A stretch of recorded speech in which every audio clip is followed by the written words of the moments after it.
সুস্থতা কি সবসময় ঈশ্বরের ইচ্ছায়? এই আমার বিশ্লেষণ তার বিষয় বাইবেলের দৃষ্টিপাত থেকে। এমন কোনো পরিস্থিতি আছে যার মধ্যে আমরা যখন সুস্থতার জন্য প্রার্থনা করি, ঈশ্বর আমাদের না বলতে পারি। প্রত্যেকবার মতো আমাদের শুরু করা উচিত এই প্রশ্ন নিয়ে, বাইবেল কি বলে। প্রথমত আমি বলতে চাই যে আমরা বাইবেলের শব্দহীনতা থেকে শিখতে পারি। এক্ষেত্রে নতুন ব্যবস্থাতে আমরা কখনোই দেখতে পাই না যিশু কোনো ব্যক্তিকে অগ্রাহ্য করে সুস্থতার জন্য। তার মানে যে আমরা বাইবেলের এক্ষেত্রে শব্দহীনতা থেকে শিখতে পারি, কারণ যিশু কখনোই কোনো ব্যক্তিকে অগ্রাহ্য করেনি। যিশু কোনো ব্যক্তিকে অগ্রাহ্য করার নিকটতম ঘটনা হল মার্ক অধ্যায় 7-এ সাইরোফোনিসীয় মহিলা নিয়ে। এই গল্পে যিশু প্রাথমিকভাবে এই মহিলাটিকে অগ্রাহ্য করে, কারণ সে ইহুদি মহিলা নয়।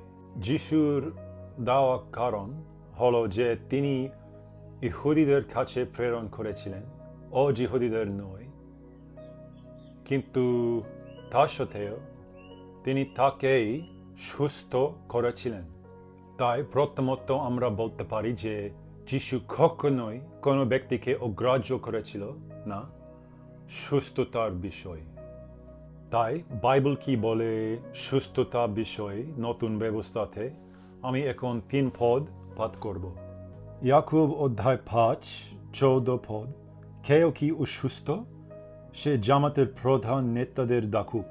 তাঁরা প্রভুর নামে তার মাথার তেল দিয়ে তার জন্য মুনাজাত করুন। বিশ্বাসপূর্ণ মুনাজাত সে অসুস্থ লোককে সুস্থ করবে, প্রভুই তাকে ভালো করবেন। প্রথম পিতর অধ্যায় 2-24 পদ। তার গায়ের ক্ষত তোমাদের সুস্থ করেছে। এবং 3 ইউহান্না পদ 2। প্রিয় বন্ধু, আমি মুনাজাত করি যেন তোমার সব কিছুই ভালোভাবে চলে এবং রূহের দিক থেকে তুমি যেমন ভালোভাবে চলছো, ঠিক তোমার শরীরও যেন ভালো চলে। ও এখানে এক পদ পুরনো ব্যবস্থা থেকে আরোগ্য লাভের বিষয়। গীত সংগীতা 103-2 পদ। তোমার সমস্ত গুনাহ তিনি, মানে প্রভু, তিনি মাফ করেন। তিনি তোমার সমস্ত রোগ ভালো করেন। আমি তার বিষয়ে চালিয়ে যেতে পারি, মানে আমি অন্য এরকম পদ খুঁজে পেতে পাঠ করতে পারি, কিন্তু আমার মনে হয় বাইবেলের মতামত সুস্পষ্ট। যখন বাইবেল আরোগ্য লাভের বিষয়, মানে ঐশ্বরিক আরোগ্য লাভের বিষয়ে কথা বলে, তখন ঈশ্বরের ইচ্ছা প্রতিফলিত হয়। আর প্রত্যেকবার আমি নতুন ব্যবস্থাতে কোনো পদ পাঠ করি সুস্থতার বিষয়, সেটা বলে যে সুস্থতা আসতে হয়। তাই যদি বাইবেল আমাদের বলে যে আমাদের সুস্থতা অপেক্ষা করা উচিত, তবে কি করে আমরা বলতে পারি সুস্থতা ঈশ্বরের ইচ্ছা নয় এরকম? তার উত্তর হলো আমাদের ব্যক্তিগত অভিজ্ঞতা। কখনো কখনো আমরা কারোর জন্য প্রার্থনা করতে পারি এবং তারা হতে পারি সুস্থ পেতে পারি না। তাই আমরা বিশ্বাস করতে সিদ্ধান্ত নিই যে তার কারণ হলো এটা ঈশ্বরের ইচ্ছা নয়। কিন্তু আবার বাইবেল কি বলে তার বিষয়, মানে কেউ সুস্থতা না পেয়ে বাইবেল কি বলে তার বিষয়।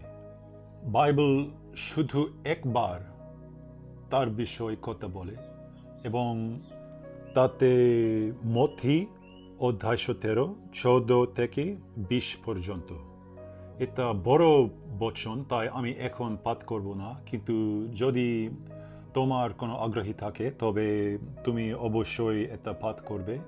কিন্তু এই গল্পে যিশুর শিষ্যরা এই ছোট্ট ছেলেকে অসুস্থ ছেলেকে সুস্থ করতে পারল না। মনে রাখবে যে এই বাইবেলের শুধুমাত্র ক্ষেত্রে যার মধ্যে তার শিষ্যরা কোনো ব্যক্তিকে সুস্থ করতে পারল না। ও যখন তারা যিশুকে জিজ্ঞাসা করে কেন আমরা এই ছেলেকে সুস্থ করতে পারলাম না, যিশু তাদের বললেন, কারণ তোমার বিশ্বাস অতি অল্প। যিশু তাদের বলেননি যে কারণ সেটা ঈশ্বরের ইচ্ছা নয়। তিনি তাদের বললেন কারণ তোমার বিশ্বাস অতি অল্প। তিনি তাদের বলেন না যে তাদের কোনো বিশ্বাস নেই, শুধু যে তাদের বিশ্বাস অল্প। তার মানে যে তাদের বিশ্বাস স্থাপিত হলো ভুল জায়গায়। তারা একটু বিশ্বাস করলো বটে, কিন্তু যথেষ্ট ছিল না।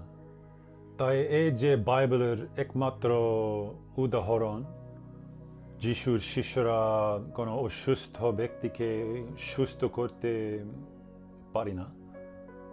তাই যদি আমরা এই ক্ষেত্র থেকে শিখতে চাই, তবে আমাদের কয়েক জিনিস স্বীকার করতে হবে। প্রথম, আমরা স্বীকার করতে হয় যে আরোগ্য লাভ মানে সুস্থতা ঈশ্বরের ইচ্ছা হয়, এবং যদি কেউ ব্যক্তিকে সুস্থ না হয় তবে সেটা ঈশ্বরের দোষ নয়, এটা আমাদের দোষ। দ্বিতীয়, আমাদের বিশ্বাসের মধ্যে আমরা শিখতে হই কোথায় কোনো অবিশ্বাস রকম চিন্তা হয়। মানে আমরা খুঁজে পেতে হয় আমরা যেখানে মানুষের প্রথা বিশ্বাস করি ঈশ্বরের ইচ্ছার পরিবর্তে, ও খুঁজে পেতে হয় যেখানে আমরা আমাদের নিজ ধারণা ধরছি বাইবেলের পদের পরিবর্তে।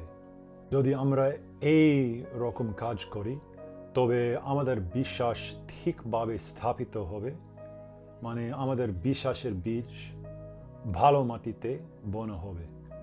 তাই তুমি মনে করো সুস্থতা কি সবসময় ঈশ্বরের ইচ্ছা কিনা? আমাদের অবশ্যই বলবে। যিশু খ্রিস্ট রাজা আশীর্বাদ প্রাপ্ত হোক।